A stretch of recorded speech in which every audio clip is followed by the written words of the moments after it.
Hello friends, இன்னைக்கு வந்து டேஸ்டியா ஸ்பைசியா ஒரு மிளகு சீரகம் போட்டு ஒரு திருக்க மீன் குழம்பு எப்படி பண்றதுன்னு பார்க்கலாம். இது வந்து ரொம்ப சிம்பிள் அண்ட் பிகினர்ஸ் வந்து ஈஸியா ட்ரை பண்ணிடலாம். ஸோ இது வந்து பிரஸ்ட் ஃபீடிங் மாம்ஸ் இல்லை ப்ரெக்னெண்டா இருக்கவங்க இல்லை நார்மலா வந்து யாருக்காவது கோல்ட் காஃப் இருந்தால் இந்த மீன் வந்து நீங்க இந்த மெத்தட்ல மிளகு சீரகம் போட்டு செஞ்சு கொடுத்தீங்கன்னா அவங்களுக்கு வந்து ஒரு நல்ல ரிலீஃபா இருக்கும். ஸோ இது வந்து ரொம்ப சிம்பிளும் கூட.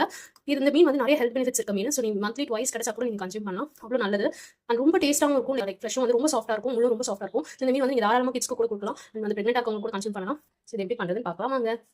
பொருள் என்னன்னு பார்த்தலாம். நான் வந்து ஒரு மீடியம் சைஸ் வெங்காயம் நல்லா பொடிசா கட் பண்ணி வச்சிருக்கேன். 1/4 டேபிள் ஸ்பூன் இஞ்சி பூண்டு பேஸ்ட் எடுத்துருக்கேன். கொஞ்சம் கருவேப்பிலை எடுத்து வச்சிருக்கேன். 2 பச்சை மிளகாய் காரத்துக்கு ஏற்ற மாதிரி சின்ன பொடிசா கட் பண்ணி வச்சிருக்கேன். 2 மீடியம் சைஸ் தக்காளி நல்லா பொடிசா கட் பண்ணி எடுத்து வச்சிருக்கேன். ஒரு லெமன் சைஸ் புளியை வந்து நான் ஒரு நல்ல 1/2 hour முன்னாடி நல்லா தண்ணியில் ஊற போட்டேன். ஸோ இது வந்து 1 கிளாஸ் தண்ணி ஊற்றி கரைச்சி எடுத்துக்கலாம்.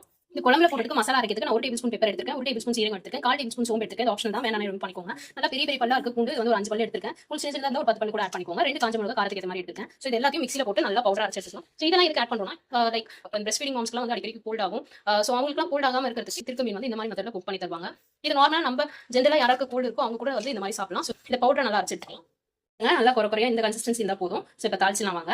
தாளிக்கிறதுக்கு நான் ஒரு 3 டேபிள் ஸ்பூன் சன்ஃப்ளவர் ஆயில் எடுத்துக்கேன். இது கடலை வேணா கூட ஆட் பண்ணிக்கலாம். 1 டேபிள் ஸ்பூன் கடுகு ஆட் பண்ணிக்கலாம். நம்ம கட் பண்ணி வச்சுக்க வெங்காயம், பச்சை மிளகாய், கருவேப்பிலை ஆட் பண்ணிக்கலாம். இஞ்சி பூண்டு பேஸ்ட் நல்லா ஒரு கோல்டன் கலர் வர வரைக்கும் நல்லா வதக்கி விட்டுக்கலாம். நல்லா வதங்கிடுச்சு. கட் பண்ணி வச்சுக்க தக்காளி ஆட் பண்ணிக்கலாம். 1 டேபிள் ஸ்பூன் கல்லுப்பு ஆட் பண்ணிக்கலாம் தக்காளி வதங்கிறதுக்காக. லோ ஃப்ளேம்ல வச்சு ஒரு 5 மினிட்ஸ் க்ளோஸ் பண்ணி வச்சு குக் பண்ணிங்கன்னா தக்காளி நல்லா குழப்பம் வந்து வந்துடும். அதுக்குள்ள நம்ம புளி தண்ணி கரைச்சி வச்சுக்கலாம். நான் வந்து 1 கிளாஸ் தண்ணி ஊற்றி புளியை கரைச்சி வச்சிருக்கேன். ஸோ இந்த புளி தண்ணியில் வந்து நான் வந்து 1 டேபிள் ஸ்பூன் மல்லித்தூள் ஆட் பண்ணுறேன். 1/4 டேபிள் ஸ்பூன் மஞ்சள் தூள், 3 டேபிள் ஸ்பூன் குழம்பு மிளகாய் ஆட் பண்ணி நல்லா புளி தண்ணியில் கரைச்சி எடுத்துக்கலாம். நீங்க உப்பு வேணும்னா கூட இதுல ஆட் பண்ணிக்கலாம். மினிட்ஸ் ஆயிடுச்சு. தக்காளி நல்லா வதங்கி வந்துருச்சு.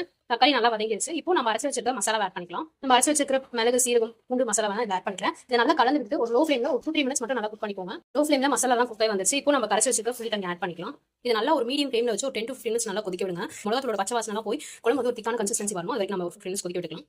வந்து ஸ்பெசிஃபிக்கா வந்து நம்ம கோல்டு காஃப் இந்த பிரஸ்ட் ஃபீடிங் மாம்ஸ்லாம் கொடுக்கறதுனால நீங்க வந்து கொஞ்சம் பெப்பர் அதிகமாக ஆட் பண்ணி ஸ்பைசியா இருந்தாலும் நல்லா இருக்கும். ஏன்னா ஸ்பைசியா சாப்பிட்டா தான் அந்த பெப்பரோட எசன்ஸ் எல்லாம் நம்ம த்ரோட்ல இறங்கி நமக்கு கோல்டு காஃப்லாம் கொஞ்சம் ரிலீஃப் ஆகும். ஸோ அதனால இது கொஞ்சம் இன்னும் பெப்பர் கூட எக்ஸ்ட்ரா ஆட் பண்ணிக்கலாம். வந்து நல்லா 15 மினிட்ஸ் நல்லா மீடியம் ஃப்ளேம்ல கொதிக்க வச்சிட்டேன். நல்லா ஒரு திக்கான கன்சிஸ்டன்சி வந்துருச்சு. அந்த எண்ணெய் நல்லா தெரிஞ்சு மேலே வந்துருச்சு. மிளகாத்தூளோட பச்சை வாசனையும் போயிடுச்சு. இந்த ஸ்டேஜ்ல நம்ம மீன் ஆட் பண்ணிக்கலாம். நான் வந்து ஃப்ரெஷ்ஷான திருக்க மீன் கிடைச்சிருக்கு எனக்கு. நான் வந்து கட் பண்ணி க்ளீன் பண்ணி எடுத்து வச்சிருக்கேன். ஒரு 1/2 kg திருக்க மீன் இருக்கும். ஸோ இதை வச்சு இதான் நான் இப்போ வந்து குழம்புல ஆட் பண்ண போறேன். குழம்பு நல்லா கொதிச்சு வந்துருச்சு. மீன் ஆட் பண்ணிக்கலாம்.